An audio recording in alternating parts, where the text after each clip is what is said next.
혹시 살면서 어떤 사실들에 대하여 제대로 알지 못해서 또 무지해서 큰 낭패를 본 기억들이 있으시죠? 저는 많이 있어요. 그것만 알았으면 그렇게 고생하지 않았을 텐데, 낭패 보지 않았을 텐데, 이런 일들이 많이 있습니다. 근데 영적인 세계도 마찬가지예요. 우리가 하나님을 제대로 알지 못하면, 영적으로 무지하면 낭패를 보게 됩니다. 오늘 본문의 말씀이 그래요. 하나님께 대하여 무지할 때, 영적으로 무지할 때 어떤 끔찍한 일이 일어날 수 있는지를 오늘 본문 말씀이 우리에게 보여주고 있습니다. 그래서 피차 영적 무지에 대해서 함께 살펴보며 은혜를 나누는 시간 갖도록 하겠습니다. 1절에서 3절 말씀 읽겠습니다. 1절에서 3절이에요. 길르앗 사람 입다는 큰 용사였으니 기생이 길르앗에게서 낳은 아들이었고 길르앗의 아내도 그의 아들들을 낳았더라. 그 아내의 아들들이 자라매 입다를 쫓아내며 그에게 이르되 너는 다른 여인의 자식이니 우리 아버지의 집에서 기업을 잊지 못하리라 한지라. 이에 입다가 그의 형제들을 피하여 돕당에 거주하며 잡류가 그에게로 모여와서 그와 함께 출입하였더라. 길르앗에 입다라는 큰 용사가 있었습니다. 그러나 입다에게는 출생의 비밀이 있었어요. 아버지 길르앗이 기생을 통해서 낳은 그런 아들이었어요. 그러면 길르앗의 정실 부인들을 통해서 정실 부인을 통해서 낳은 아들들도 있었겠죠. 맞아요. 문제는 그 아들들이 정실 부인이 낳은 그 아들들이 우리 입다를 미워해서 집에서 쫓아냈다라는 거예요. 다른 여자의 자식이니까 우리 아버지 집에서 기업을 잊지 못한다라는 거예요. 첩의 자식이라는 거죠. 그래서 입다는 형제들을 피해서 높당에 이제 도망가서 높당에 이렇게 거주해야만 했어요. 그런데 이 입다에게 잡류들이 몰려들었대요. 그러니까 잡류들은 좀 시원찮은 사람들이죠. 그런 사람들이 그들에게 이제 그 입다에게 모여들었고 그와 함께 출입했다, 함께 했다라는 거죠. 그 당시에 그 아버지의 기업을 잊지 못한다라는 것은 단순히 물질적인 물질적인 것만 상속받지 못한다 이런 문제가 아니에요. 더 큰 문제는 영적인 기업을 상속받지 못한다라는 거죠. 결국 기업을 잊지 못한다라는 것은 영적인 사망, 선고와 같은 거예요. 이런 참 어려운 현실 가운데 있었던 이런 입다가 그런데 이스라엘을 원수의 손에서 구원하는 그런 구원자, 사사가 된다라는 거예요. 어떻게 그런 사사가 될 수 있었는지를 보려고 합니다. 4절에서 6절 말씀 보겠습니다. 4절에서 6절이에요. 얼마 후에 암몬 자손이 이스라엘을 치료하니라 암몬 자손이 이스라엘을 치료할 때에 길르앗 장로들이 입다를 데려오려고 돕당에 가서 입다에게 이르되 우리가 암몬 자손과 싸우려 하니 당신은 와서 우리의 장관이 되라 하니 상황이 급반전된 거죠. 얼마 지나지 않아서 암몬 자손이 이스라엘을 쳐들어왔기 때문이에요. 자신들 중에서는 이 암몬 자손을 이렇게 대적할 사람들이 없었던 거예요. 자신들을 위해서 싸워줄 군대 장관이 필요했는데 딱 입다밖에 없는 거예요. 큰 용사. 그래서 길르앗 장로들이 돕당에 가서 입다에게 우리를 위해서 군대 장관이 되어달라고 이렇게 요청해요. 쫓아낼 때는 언제고 이제 똥줄이 타니까 찾아와서 도와달라는 거죠. 7절에서 11절까지 그 이어지는 내용을 보면 입다가 처음에는 우리가 예상하는 것처럼 거절을 해요. 너희가 나를 미워해서 쫓아낼 때는 언제고 이렇게 어려움 당하니까 나를 찾아왔느냐. 그런데 장로들이 어떻게 해요? 또다시 그 거절을 어떻게 해요? 그것으로 돌아가지 않고 거절했다고 또다시 요청해요. 우리의 우두머리가 되어달라고 이번에는. 그러니까 이번에는 입다가 그 제안을 수락해요. 군대 장관은 거절하고 우리의 머리가 되어달라는 요청은 수락합니다. 왜 그럴까요? 군대 장관은 그 군사적인 영역에서의 그 지도자를 의미해요. 그러나 머리가 되어달라는 것은 모든 영역에서 영구적인 지도자가 되어달라는 것을 의미해요. 그래서 입다가 이제 받아들이는 거죠. 이처럼 입다는 이스라엘을 구원하는 사사로 세워지게 됩니다. 입다의 그 입장에서 보면 얼마나 억울했겠어요. 출생부터 누가 서자로 태어나고 싶었겠어요. 태어나서 보니까 서자예요. 서자도 더 서러운데 어떻게 해요? 미움을 받고 집에서 쫓겨나요. 기업을 조금도 얻을 수가 없었어요. 그러면 어떻게 살아야 합니까? 사람을 또 원망하게 되죠. 또 하나님도 원망하게 되고 내가 왜 이런 나를 태어나게 했나. 복수의 칼날을 또 가를 수도 있을 거예요. 그런데 입다는 그러지 않았죠. 비록 벌어졌지만 묵묵히 자신의 삶을 살았어요. 절대로 누구를 원망하거나 환경을 불평하지 않았어요. 복수의 칼날을 갈지도 않았어요. 하루하루를 살았어요. 자신의 거룩과 구원을 위해서 하루하루를 살았어요. 어떻게 보면 우리가 매일 말씀을 보며 내 삶을 구속사로 해석하는 것처럼 그렇게 하루하루를 살아낸 거죠. 그러니까 입다와 같은 처지에 있던 사람들, 잡류들이 그에게 몰려들었던 거예요. 말씀드린 것처럼 잡류는 한마디로 입다와 같은 사람들이에요. 힘없는 사람들, 쫓겨난 사람들, 부족한 사람들. 그래서 세상 주류에서 밀려난 사람들, 유유상종이라고 하잖아요. 결국 환난당하고 애통한 자들이 다윗에게 몰려왔던 것처럼 입다 역시 환난당하고 애통하는 자들과 함께 어떻게 해요? 거룩과 구원의 공동체를 만들었던 거죠.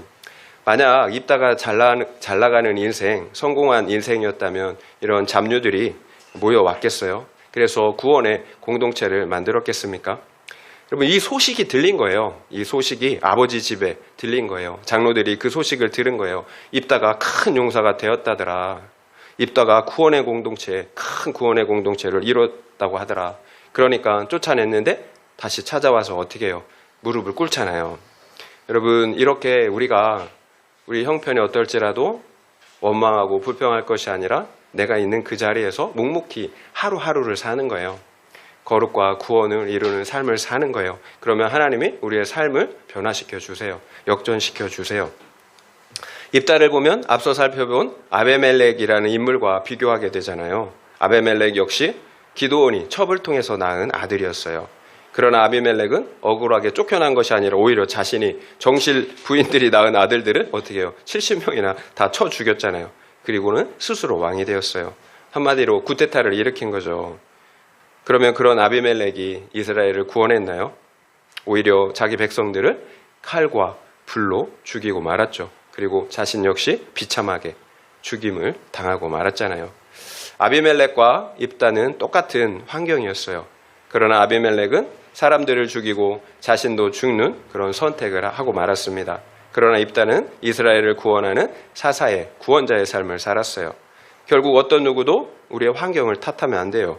가난한 부모, 이상한 배우자, 제멋대로인 자녀들, 환경을 탓할 수가 없어요. 나의 선택에 달려 있어요. 내 선택이 정말로 중요해요. 나의 선택에 따라 함께 같이 폭망하는 상황으로 갈 수도 있고 내가 살아날 때 함께 다 같이 살아날 수도 있다는 거예요. 물론 쉽지 않죠. 사람인데 어떻게 원망의 마음이 들지 않겠어요.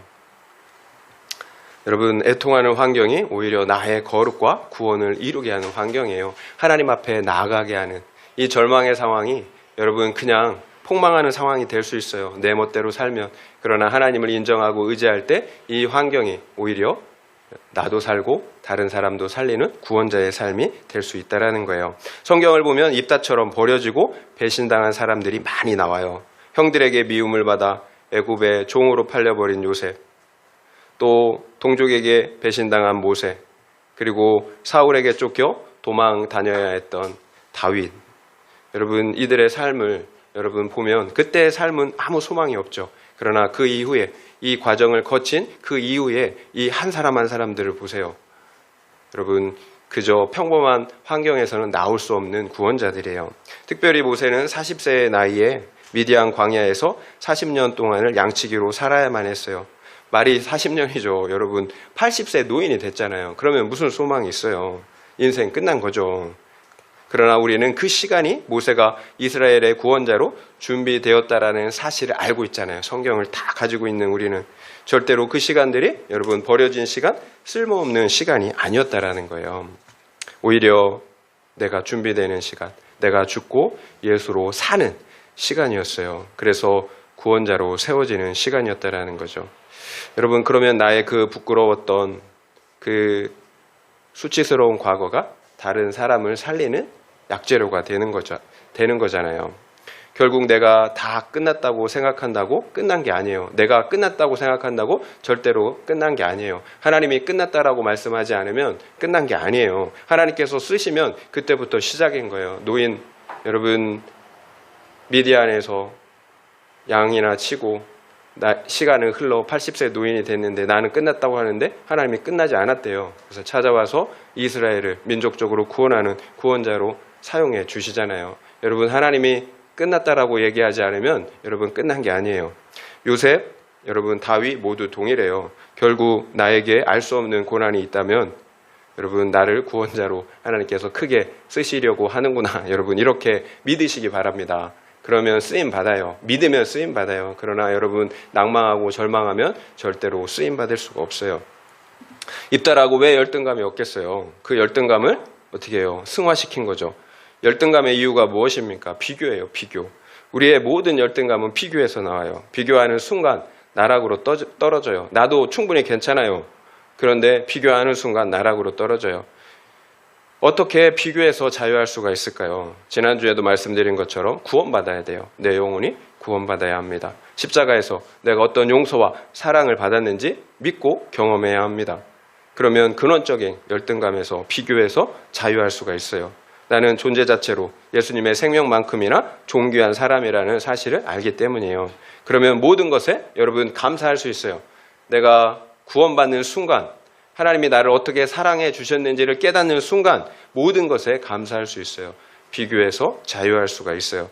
여러분 눈에 보이는 것 비교하지 말고 내가 진짜 영원토록 어떤 사랑을 받았는지, 어떤 용서를 받고 하나님의 자녀로 받아들여졌는지를 여러분 기억하시고 그 사실에 여러분의 정체성을 두세요. 그러면 기쁨과 감사할 수가 있습니다. 적용 질문 드리겠습니다. 첫 번째 적용 질문. 내가 무시당하는 것 같은 억울한 환경은 무엇입니까? 그 환경이 나의 거룩과 구원을 이루는 환경이 되고 있습니까? 아니면 절망하며 죽이는 환경이 되고 있습니까? 한번 생각해 보시기 바랍니다. 내가 무시당하는 것 같은 억울한 환경은 무엇입니까? 그 환경이 나의 거룩과 구원을 이루는 환경이 되고 있습니까? 아니면 절망하며 죽이는 환경이 되고 있습니까? 한번 생각해 보시기 바랍니다. 이어지는 12절부터 33절까지 내용을 보면요. 실제로 입다가 암몬 자손과 전쟁을 하게 되는 그런 내용이에요. 근데 이게 다 보는 건 어렵고 요약하면 입다는 싸우기 전에 먼저 사자를 암몬 왕에게, 쳐들어온 암몬 왕에게 사자를 보내요. 무력으로 싸우기에 앞서서 먼저 협상을 하려는 거죠. 그러나 암몬 왕은 입다의 말을 일체 듣지를 않습니다. 결국 이스라엘을 입다가 구원할 수 있는 방법은 전쟁밖에 없는 거예요. 이제 전쟁을 하게 됩니다. 29절부터 31절 말씀 보겠습니다. 29절에서 31절이에요. 이에 여호와의 영이 입다에게 임하시니 입다가 길르앗과 므낫세를 지나서 길르앗의 미스베에 이르고 길르앗의 미스베에서부터 암몬 자손에게로 나아갈 때에 그가 여호와께 서원하여 이르되 주께서 과연 암몬 자손을 내 손에 넘겨주시면 내가 암몬 자손에게 평안히 돌아올 때에 누구든지 내 집 문에서 나와서 나를 영접하는 그는 여호와께 돌릴 것이니 내가 그를 번제물로 드리겠나이다 하니라. 여호와의 영이 입다에게 임하였어요. 그러자 입다가 전쟁을 하기 위해서 암몬 자손에게로 나아갑니다. 여호와의 영이 입다에게 임하였다라는 것은 무엇을 의미할까요? 여러분, 그러면 이 전쟁은 이미 끝난 거예요. 하나님께서 싸우시겠다, 이스라엘을 구원하시겠다라는 거예요. 왜 이런 구원의 일들이 일어났습니까? 이스라엘 백성들이 우상들에게서 돌이켰기 때문이에요. 여러분, 입다가 잘나서 그런 게 아니에요. 이스라엘 백성들이 우상들에게서 돌이켰기 때문이에요. 비록 여호와 하나님께서 내가 너희를 구원하지 않겠다 이렇게 하셨지만 이스라엘이 포기하지 않고 부르짖었기 때문이에요. 우상들에게서 돌이켰어요. 그리고 포기하지 않고 하나님께 부르짖었습니다. 그러자 하나님께서 이스라엘을 구원하시기 위해서 입다를 세웠어요. 그리고 입다에게 성령으로 임하여 주신 거예요. 우리도 마찬가지예요. 비록 하나님께서 응답하시지 않는다고 포기하시면 안 돼요. 하나님께서 만나주시기까지 부르짖어야 합니다. 하나님께서 만나주시면, 그래서 성령이 우리와 함께 하신다면 이제 게임은 끝난 거예요. 우리는 구원받은 거예요. 그래서 문제 해결보다 중요한 것이 성령 하나님께서 나와 함께 하시느냐, 여러분, 이게 중요해요. 여러분, 그래서 점검하셔야 되는 거예요. 여호와의 영이 나와 함께 하시는가? 하나님이 함께 하시는데 모를 수가 없겠죠. 천지의 주인이신, 만물의 창조자이신 하나님이 나와 함께 하시는데 모를 수가 있겠습니까? 만약 지금 내가 여호와의 영이 함께 하는 것을 알지 못한다면 나는 어떤 문제의 상황보다도 지금 더 심각한 문제의 상태인 거예요. 제가 성경에 없는 말씀을 하는 게 아니에요. 고린도후서 13장 5절에 이렇게 말씀하세요. 너희는 믿음 안에 있는가? 너희 자신을 시험하고 너희 자신을 확증하라. 예수 그리스도께서 너희 안에 계신 줄을 너희가 스스로 알지 못하느냐? 그렇지 않으면 너희는 버림받은 자니라. 믿음 안에 있는가 시험해 보래요. 너희를 확증하래요. 예수 그리스도께서 너희 안에 있는 것을 너희가 스스로 알지 못하면 버림받은 자라고 말씀하세요. 예수님께서 세상 끝날까지 너희와 항상 함께 하실 것이라고 말씀하셨죠. 여러분, 이 땅에서 우리의 문제가 해결되고 내가 원하는 성공을 얻고 여러분 재물을 얻는 게 중요한 게 아니에요. 너희 안에 예수가 있는가 시험하고 확증하래요. 만약에 그것을 스스로 알지 못하면 버림받은 자라고 말씀하신다라는 거예요. 여러분, 이런 말씀은 그냥 넘어가죠. 내가 원하는 말씀만 듣죠. 정말 중요한 건 이거예요. 여호와의 영이 나와 함께 하시느냐. 이것이 믿음의 결과예요. 그래서 제가 계속 말씀드리는 게 신앙은 지식도 관념도 아니라고, 실제라고 수도 없이 말씀드리는 거예요. 성령 하나님이 나와 함께 하시는 실제예요. 예수 그리스도께서 성령으로 나와 함께 하시는 실제예요. 그래서 우리 안에 그 천국의 실제가 이루어지는 거죠. 기쁨의 실제, 사랑의 실제, 거룩의 실제가 나타나는 거예요. 그냥 지식적으로, 관념적으로 믿는 게 아니에요. 진짜 믿으면 성령께서 실제 그 성령께서 우리와 함께 하세요. 그래서 그 믿음을 확증해 주세요. 그리고 그 실제들이 우리의 심령 안에 거듭남과 구원의 기쁨으로 또 우리 삶의 거룩과 그리고 사랑의 실천으로 행동으로 순종으로 나타나는 거예요. 그래서 여러분 성령이 나와 함께 하시는지 이것을 아는 게 너무 중요해요. 한번 돌아보세요. 내 삶 속에 이런 기쁨의 실제, 사랑과 거룩의 실제가 나타나고 있습니까? 여러분, 종교적인 행위가 중요한 게 아니라 여러분, 실제가 우리 안에 있어야 되는 거예요.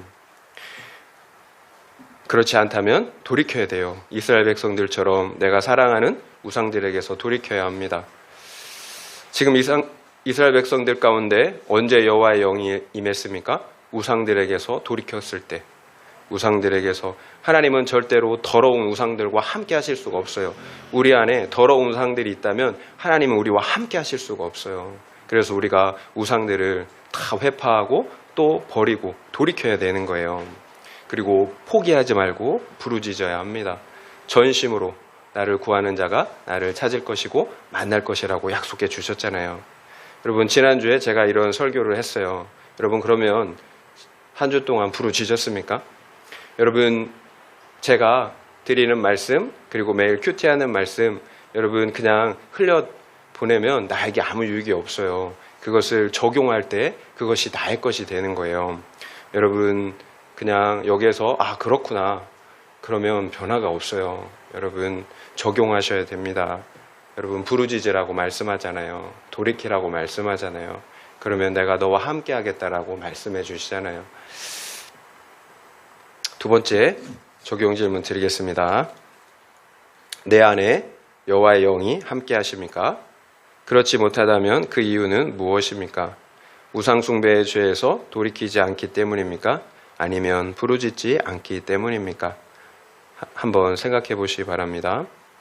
내 안에 여호와의 영이 함께 하십니까? 그렇지 못하다면 그 이유는 무엇입니까? 우상 숭배의 죄에서 돌이키지 않기 때문입니까? 아니면 부르짖지 않기 때문입니까? 한번 생각해 보시기 바랍니다. 입다에게 여호와의 영이 임하셨어요. 그런데 입다가 이상한 서원을 하고 있어요. 주께서 암몬 자손을 내 손에 넘겨주시면 그래서 암몬 자손을 쳐부시고 내가 편안히 돌아오면 내가 누구든지 그때 돌아올 때 내 집 문에서 나와서 영접하는 그 사람을 여호와께 번제물로 드리겠다라고 서원하고 있어요. 참 이상한 서원이죠. 왜 이상한 서원입니까? 여호와의 영이 임하였다라는 것은 하나님께서 싸우시겠다라는 거잖아요. 그러면 이미 승리가 보장된 싸움이에요. 그런데 왜 암몬 자손을 내 손에 넘겨주시면 이라며 조건적인 서원을 하겠습니까? 그리고 무엇보다 사람을 번제물로 드리겠다고 하겠어요. 그 이유들을 우리가 좀 구체적으로 살펴보려고 합니다. 여러분, 번제라는 걸 이렇게 조각조각 내는 거잖아요. 결국 하나님께서 암몬 자손을 입다에게 넘겨주셨죠. 입다는 큰 승리를 거두었어요. 암몬 자손은 입다에게 항복을 하고 말았죠. 그래서 입다가 돌아와서 이제 서원을 지켜야 되는 그런 상황이 된 것입니다. 34절에서 35절입니다. 입다가 미스바에 있는 자기 집에 이를 때에 보라 그의 딸이 소고를 잡고 춤추며 나와서 영접하니 이는 그의 무남 동료라. 입다가 이를 보고 자기 옷을 찢으며 이르되 어찌할꼬 내 딸이여 너는 나를 참담하게 하는 자요 너는 나를 괴롭게 하는 자 중에 하나로다. 내가 여호와를 향하여 입을 열었으니 능히 돌이키지 못하리라 하니. 이것이 이상한 서원의 결과예요. 입다는 엄청난 승리를 거두었어요. 자기를 무시하던 이스라엘을 구원하고 이제 머리가 되었어요. 그래서 미스바에 있는 자기 집으로 돌아오는데 근데 누가 지금 가장 먼저 나와서 입다를 맞아주고 있습니까? 자신의 딸이죠. 그것도 무남동녀인 그의 딸이 소고를 잡고 춤추면서 환영하고 있어요. 입다를 영접해요. 그러자 입다가 어떻게 해요? 미치고 환장할 노릇이죠. 자기 옷을 찢고 한탄해요. 내가 여호와를 향하여 입을 열었으니 능히 돌이키지 못하리라. 결국 입다는 크게 승리하였고 이스라엘을 구원하였지만 기뻐할 수 없는 상황이 되고 말았어요. 자신의 딸을 죽여 번제로 드려야 했기 때문이에요. 입다가 여호와께 서원을 하였고 서원을 하면서 이렇게 될 줄 알았겠습니까?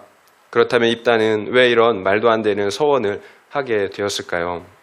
성경 어디에도 사람을 번제로 드리라는 말씀이 없어요.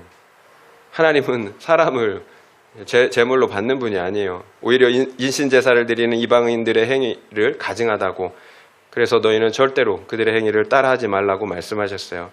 무지하기 때문인 거죠. 하나님께 대하여 무지하기 때문이에요. 하나님의 뜻은 사람을 살리는 거예요. 그런데 어떻게 사람을 죽이는 서원을 할 수가 있습니까? 지식 없는 열심이 이렇게 무서운 거예요. 입다는 아마도 주변 나라들의 영향을 받은 것 같아요. 암몬은 몰렉 신을 섬겼어요. 모압은 그모스 신을 섬겼어요. 그런데 그들 모두는 어린 자녀들을 인신제사로 그 신들에게 드리는 풍습이 있었다라는 거예요. 특별히 나라가 위태로울 때, 가물어 힘들 때 신의 환심을 사기 위해서 인신제사를 드리곤 했었다라는 거죠. 입다 역시 이런 주변 나라들의 영향을 받은 것 같습니다. 한마디로 혼합주의인 거예요. 혼합주의. 여호와 하나님을 섬기면서도 이 세상의 방식, 나의 생각을 따라 하나님은 이런 분이야 라고 생각하고 내 생각을 따라 하나님을 섬긴 거죠. 성경에 계시된 하나님은 그러면 어떤 하나님인가요? 호세아 6장 6절에 이렇게 말씀하시죠. 나는 인애를 원하고 제사를 원하지 아니하며 번제보다 하나님을 아는 것을 원하노라.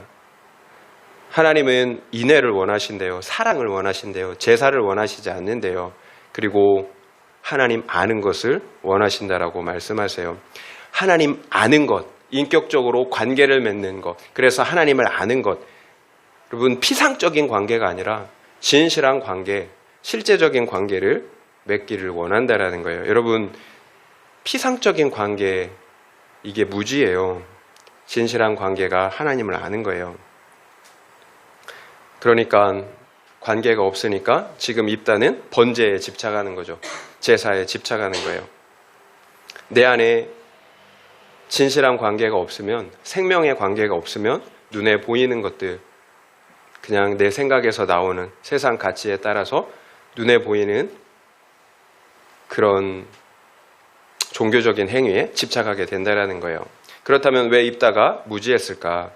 눈앞에 보이는 나의 성공, 눈이 멀었기 때문인 거죠. 입다는 첩의 자식으로 버림을 받았던 기억이 있었어요. 결국 이스라엘의 머리가 돼야 한다라는 그런 간절함이 있었다라는 거죠. 내 안에 있는 모든 수치와 열등감을 해결할 수 있는 방법, 이거밖에 없는 거예요. 승리하는 것. 그래서 나의 가장 소중한 것을 드리겠다라고 조건적으로 서원을 하고 있는 거예요. 지금 옆에서 누가 죽어가는지는 보지 못하고 앞만 보고 달려가는 거죠. 그것이 목회적인 성공일 수도 있고요. 세상에서의 성공일 수도 있고요. 그것이 내가 정해놓은 어떤 나만의 기준일 수도 있어요. 그 기준이 나의 열심인지 아니면 하나님을 아는 지식에서 나온 열심인지를 우리는 반드시 분별해야 돼요. 그 분별은 뭘까요? 사람을 살리느냐 죽이느냐. 아무리 목적이 선해 보여도 영혼이 죽는다면 하나님의 뜻이 아니에요. 상대방을 미워하고 판단하고 정죄하고 있다면 아무리 옳아 보여도 잘못된 자기 열심이에요. 하나님의 뜻은 인애, 사랑이라고 말씀하잖아요. 십자가를 지시기까지 사랑하는 것, 이것이 하나님의 뜻이에요. 나의 성공 때문에 자녀와 다른 영혼들을 죽이고 있지는 않는지 점검해 봐야 하는 거죠. 불이 나간다면, 판단하고 정죄한다면, 그렇다면 지금 하고 있는 우리 열심을 내려놔야 되는 거예요. 하나님과의 관계를 회복하는 게 먼저예요. 하나님과의 관계 회복이 먼저예요. 그리고 판단과 정죄, 미움을 해결해야 합니다. 그렇지 않으면 사람을 살리는 것이 아니라 우리가 죽이게 된다라는 거예요. 저와 같은 목사님과 선교사님들이 많이 하는 실수예요. 사역은 참 잘해요. 존경받는 사역자가 되기도 해요. 그러나 가정에 있는 아내와 자녀들은 돌보지 않아요. 거룩한 사역이라는 명목하에 가족들을 방치합니다. 결국 가정에 있는 아내와 자녀들의 마음과 영혼은 병들고 죽어가는 거죠. 그러니까 자녀들이 어떻게 성인이 된 후에는 믿음을 저버려요. 또는 안티 기독교인이 되기도 하는 것들을 보게 됩니다. 여러분, 제가 그래요. 제가 아내의 마음을 잘 공감해 주지 못해요. 그래서 자꾸 옳고 그름으로만 이렇게 바라보게 됩니다. 참 이것을 이제 말씀을 하면서 많이 찔리더라고요. 결국 우리가 본질적으로 무지한 이유, 하나님을 알지 못하는 이유는 해결되지 않은 죄 때문이에요. 하나님과 우리 사이를 갈라놓는 유일한 것은 죄밖에 없기 때문이에요. 교만, 자기 중심성, 미움, 혈기, 시기, 탐심, 또 음란과 같은 그런 죄들이 하나님과 우리 사이를 갈라놓기 때문이에요. 그래서 진실한 관계가 되지 못해요. 피상적인 관계로 남아있는 거예요. 그래서 진실한 회개 없이는, 거룩함 없이는 나는 하나님을 안다라고 말할 수가 없는 거예요. 하나님은 진실한 관계를 원해요. 그러면 한 가지 의문이 있죠. 입다에게 여호와의 영이 임하였음에도 이렇게 무지할 수가 있을까? 계속 말씀드리죠. 우리는 용서받은 죄인이지 본래 의로운 자들이 아니기 때문에 그런 거예요. 그럼에도 우리가 거룩하지 못함에도 하나님이 성령을 주세요. 우리와 함께 하세요. 그래서 계속 우리가 겸손해야 되는 거예요. 날마다 내 죄를 보며 거룩과 구원을 이뤄가야 하는 거예요. 그래서 되었다함이 없는 거예요. 우리는 나 괜찮아. 다음날 넘어지는 나의 모습, 우리의 모습을 보잖아요. 무지한 신앙에서 가장 흔히 범하는 잘못은 하나님을 나처럼 생각하는 거예요. 나처럼. 하나님을 기브 앤 테이크, 그런 조건적인 하나님으로 만드는 거죠. 내가 이만큼 하면 하나님도 이만큼 해주실 거야. 이것이 입다의 생각이었어요. 그래서 나의 그 무엇으로, 그것이 돈이든지 열심이든지 하나님의 그 환심, 그 호의를 사려고 했던 거예요. 그래서 내가 원하는 대로 되면 어떻게 해요? 거봐라. 하나님이 이런 하나님이 맞다니까 열심히 기도하면 다 들어주셔. 내가 이렇게 헌신하니까 이렇게 복 주잖아. 여러분, 이제 맞아 떨어지면 이제 그렇게 되는 거예요. 그러나 내가 원하는 대로 되지 않으면 어떻게 돼요? 삐지잖아요. 마음이 차가워져요. 그래서 하나님을 떠나기도 하는 거예요. 이처럼 조건적인 신관의 문제는 여호와 하나님을 열방의 우상들처럼 저급한 신으로 만들어 버린다라는 거예요. 결국 입다는 비록 이스라엘을 구원하였지만 여호와 하나님을 저급한 하나님, 우상과 같은 하나님으로 만들어버리고 말았어요. 심각하게 말하면 다른 하나님을 섬겼다라고도 볼 수가 있는 거죠. 우리는 우리의 구원의 1%도 더하고 덜할 수가 없다라는 사실을 잊지 말아야 돼요. 우리의 구원은 100% 하나님의 은혜예요. 어떤 누구도 인간적인 수단과 방법과 같은 조건으로 구원에 이를 수가 없어요. 1%도 이룰 수가 없어요. 우리의 구원은 100% 거저주시는 하나님의 공로예요. 십자가의 공로 때문에 우리는 의로워진 것이고 구원을 받은 것입니다. 그래서 성령을 우리에게 부어주시는 거예요. 우리가 하나님을 예배하고 섬기고 또 헌신하는 이유 역시 마찬가지예요. 내가 무엇을 얻어내려고 하는 것이 절대로 아니에요. 내가 이미 받은 그 은혜, 구원의 은혜와 사랑에 감사하기에 자발적으로 드리는 기쁨의 행위인 거예요. 우리의 예배는 여러분 조건적인 게 아니에요. 받은 은혜에 자발적으로 반응하는 거예요. 기쁨으로 드리는 거예요. 하나님께서 자기 생명을 내어주셨잖아요. 그런데 어떻게 조건적으로 예배할 수가 있겠어요? 그러나 입다의 무지에도 불구하고 하나님은 이스라엘을 구원해 주셨어요. 입다가 내민 조건 때문이 아니죠. 하나님께서 이스라엘을 긍휼히 불쌍히 여겨주셨기 때문이에요.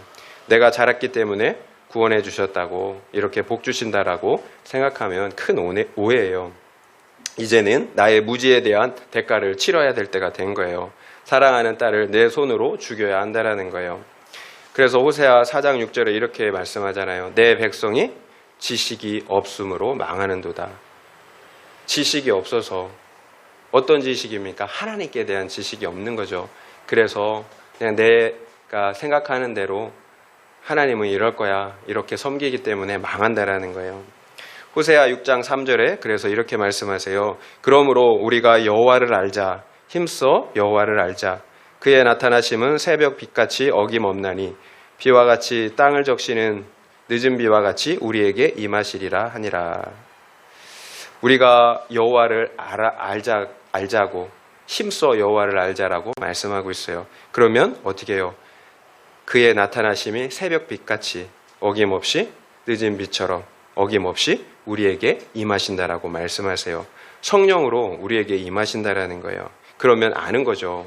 그 사람 속에 있는 거 누가 합니까? 내 영 외에는 알 수가 없잖아요. 하나님도 마찬가지예요. 성령 외에는 하나님을 알 수 있는 방법이 없어요. 그래서 우리가 하나님을 알 수 있는 방법, 이스라엘이 했던 것처럼 하는 거죠. 우상에게서 돌이키는 거예요. 그리고 부르짖는 거예요. 이것이 여호와 하나님을 아는 거예요. 그러면 좀 더 구체적으로 어떻게 하나님을 알 수가 있을까요?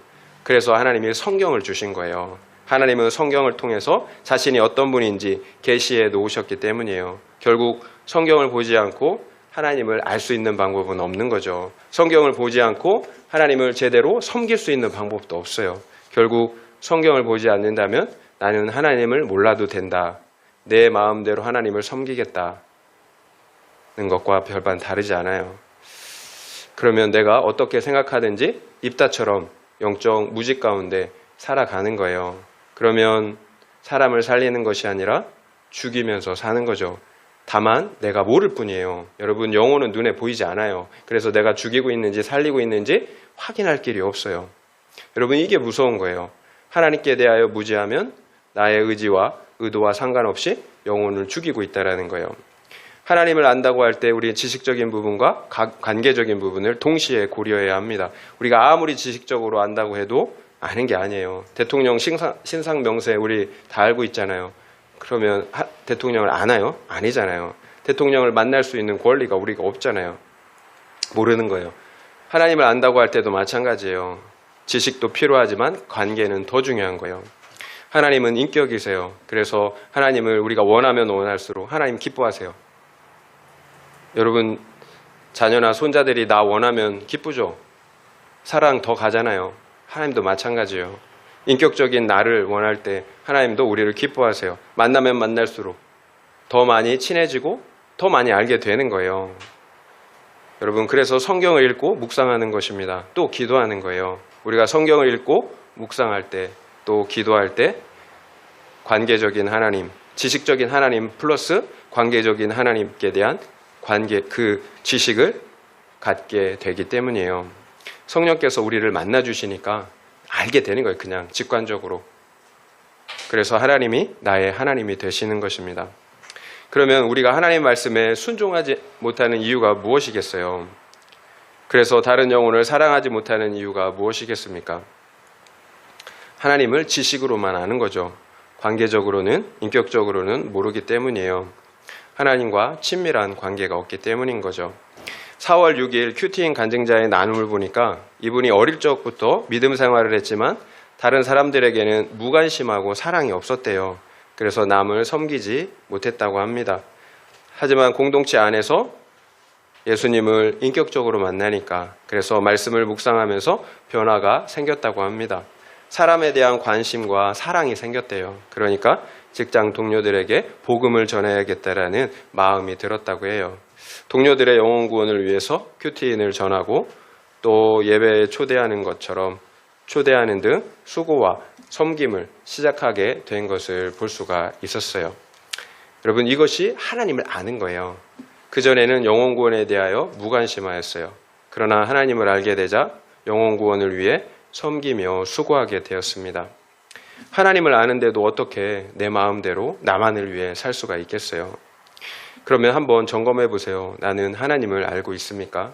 얼마나 말씀을 믿고 순종하고 있습니까? 또 영혼 구원을 위해서 애통하며 섬기고 있습니까? 이것이 하나님을 아는 거예요. 하나님은 사랑이세요. 하나님은 사람이 어떤 죄인도 살기를 원하세요. 긍휼의 마음을 가지고 바라봐요. 그래서 자기 자신을 십자가에서 내어주신 거잖아요. 그러니까 하나님을 알면 알수록 그 사랑이 우리에게 흘러 들어오겠죠. 하나님의 성품을 닮아가게 되는 것입니다. 그래서 하나님의 성품을 가진 사람이 하나님을 아는 사람이에요. 적용 질문 드리겠습니다. 내 안에 여호와의 영이 함께 하십니까? 그렇지 못하다면 그 이유는 무엇입니까? 우상 숭배 세 번째죠. 제가 두 번째, 죄송합니다. 말씀에 순종하는 것, 그리고 영혼 구원을 위하여 애통하며 섬기는 것이 하나님을 아는 것이라고 하십니다. 그렇다면 나는 얼마나 하나님을 알고 있는 것 같습니까? 한번 생각해 보시기 바랍니다. 말씀에 순종하는 것, 그리고 영혼 구원을 위하여 애통하며 섬기는 것이 하나님을 아는 것이라고 하십니다. 그렇다면 나는 얼마나 하나님을 알고 있는 것 같습니까? 한번 생각해 보시기를 바랍니다. 36절에서 40절을 보면요, 실제로 입다가 그의 딸을 번제로 드리는 내용이에요. 딸이 아버지에게 말해요. 아버지가 여호와께 말씀하셨사오니 아버지가 말씀하신 대로 내게 행하소서. 참 이 말을 들으면 얼마나 아버지 마음이 아프겠어요. 그러나 한 가지 나에게 2달만 시간을 허락해 주세요.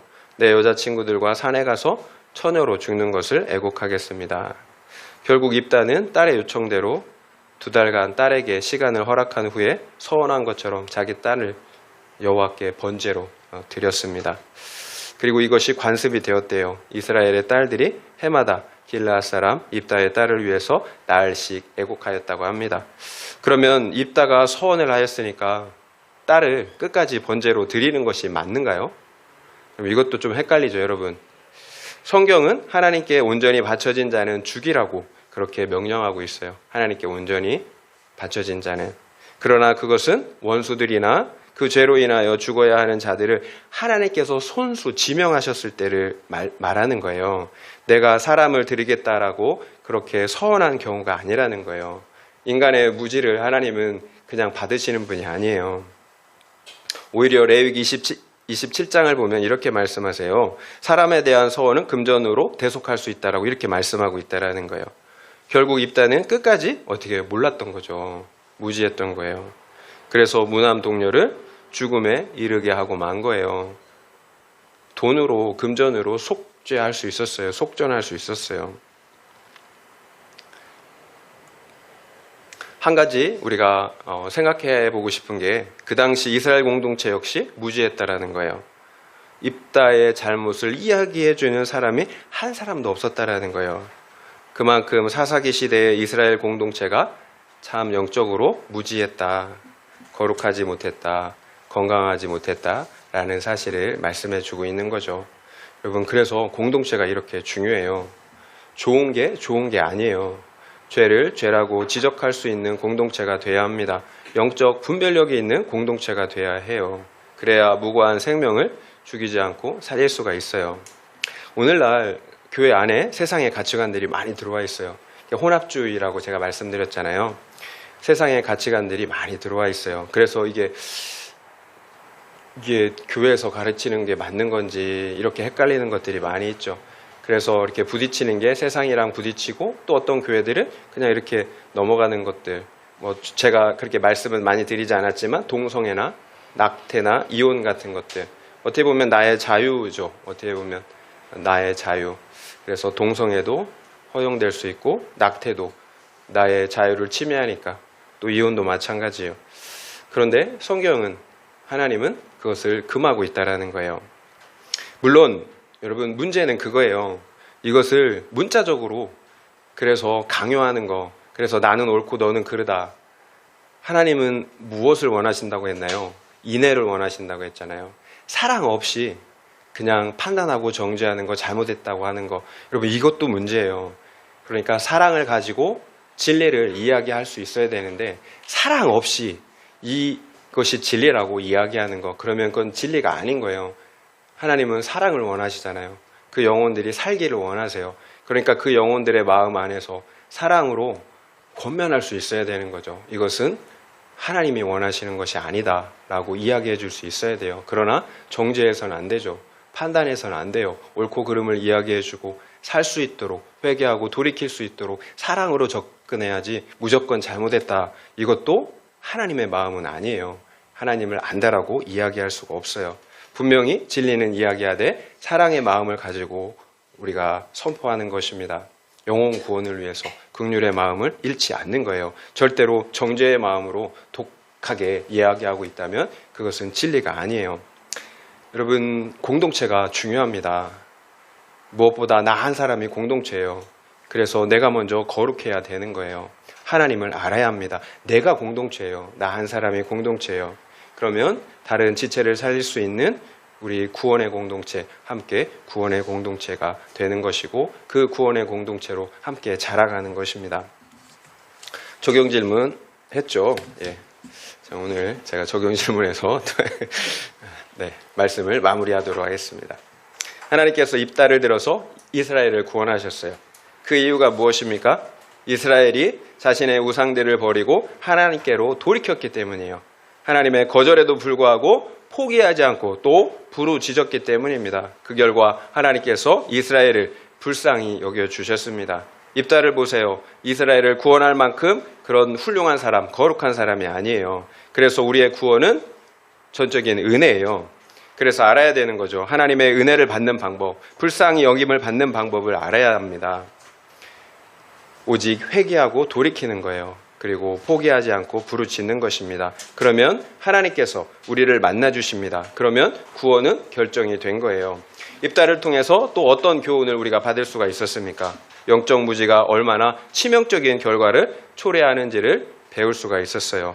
자기 딸을 번제로 드렸습니다.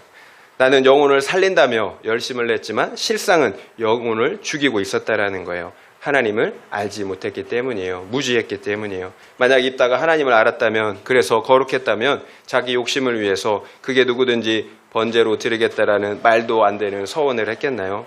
정말 하나님을 알았다면 분별했을 것입니다. 그래서 열심보다 중요한 것이 방향이에요. 그 방향은 하나님을 아는 것입니다. 거룩입니다. 그래서 하나님과 깊은 교제를 가져야 합니다. 기도해야 하고요. 말씀을 묵상해야 하는 것입니다. 그러면 성령 하나님께서 우리를 친밀하게 만나주시고 자신을 우리에게 알려주세요. 나는 이런 존재야. 나는 이런 하나님이야. 라고 우리에게 말씀해 주셔요. 그 결과 우리는 하나님을 어떻게 해요? 기뻐하고 사랑하게 돼요. 우리가 뭔가 행하기 전에 먼저 우리가 가져야 될 마음은 하나님을 기뻐하고 사랑하는 거예요. 그래서 자발적으로 우리가 기쁨으로 사랑으로 하나님을 섬기는 것입니다. 방향 없는 열심이 아니라 영혼 구원을 위해서 하나님을 알아서 영혼 구원을 위해서 사는 우리 모두가 되시기를 예수님의 이름으로 축원드립니다.